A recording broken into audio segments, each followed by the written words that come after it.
This is the M5StickC PLUS2, a compact and powerful tool for IoT development. At its heart is the ESP32 Pico V302, a dual-core processor running up to 240 MHz. It features a 1.14-inch TFT display with crisp 135 by 240 resolution, powered by the ST7789V2.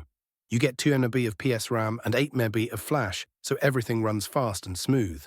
For connectivity, it includes Type-C, a Grove port, with I2C, UART, and GPIO support.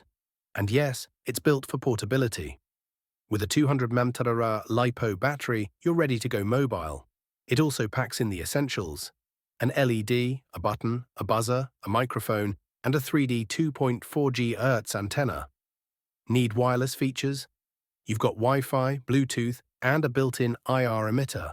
Whether you're building wearables, sensors, or smart gadgets, the StickC PLUS2 is ready. So the question is, what will you build with it?